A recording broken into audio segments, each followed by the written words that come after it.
என் வாழ்நாள்ல நான் திமுக ஓட்டு போட்டதே கிடையாது. அது என்ன மேஜிக்னு தெரியல. இந்த 2026 நான் திமுக தான் ஓட்டு போட போறேன். அதுக்கு காரணம் ரொம்ப சிம்பிளா சொல்லலாம். இதுக்கு முன்னாடி எடப்பாடியார் ஒரு 4.5 வருஷம் ஆண்டுட்டு இருந்தாரு. அவர் செஞ்ச சாதனைகள்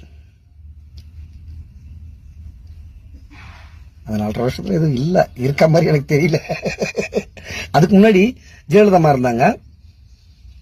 அவங்க குறிப்பா சொல்லணும்னா அவங்க வந்து ஃபர்ஸ்ட் சிறைக்கு போயிட்டு வந்ததுக்கு அப்புறம் ஜெயிச்சதுக்கு அப்புறம் நிறைய திட்டங்கள் கொண்டு வந்தாங்க. அம்மா உணவகம்,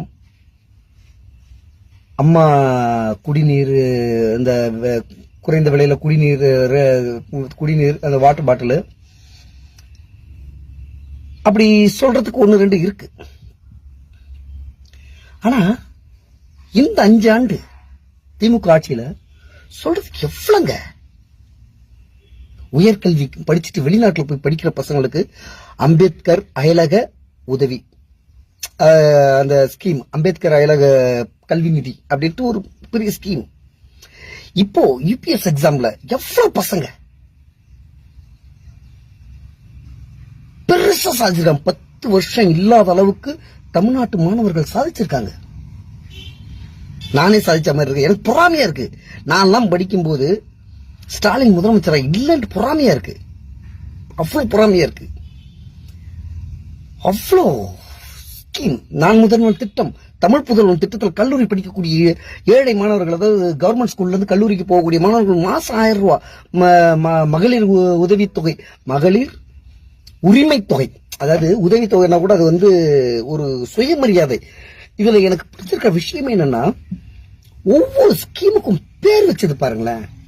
நான் முதல்வன், அதாவது அந்த பயனாளிகள், அந்த பசங்க இருக்காங்கல்ல, அந்த பசங்களே முதல்வன். ஓகேங்களா? தமிழ் புதல்வன், கல்லூரிக்கு போகக்கூடிய மாணவர்களுக்கு கொடுக்கக்கூடிய ஸ்கீமுக்கு அந்த 1000 ரூபாய் மாசம் கொடுக்குறாங்கன்னா அந்த ஸ்கீமுக்கு வந்து பேர் பாருங்களேன், தமிழ் புதல்வன். மகளிர் உரிமை தொகை, அதாவது உனக்கு நான் கொடுக்குற தானமோ தர்மமோ இல்லை, உன்னுடைய உரிமை அது, அந்த மகளிர் உரிமை தொகை. அதுக்கப்புறமாட்டி மகளிர் விடியல் பயணம். உங்களுடைய வாழ்க்கை விடிஞ்சிருச்சு, நீங்க வந்து காசு கொடுத்து பயணம் பண்ண வேணாம், அது விடியல் பயணம். அதுல எல்லாத்துலயும் சுயமரியாதை இருக்கு. அம்பேத்கர் அயலக கல்வி நிதி அப்படின்ட்டு ஒரு இது.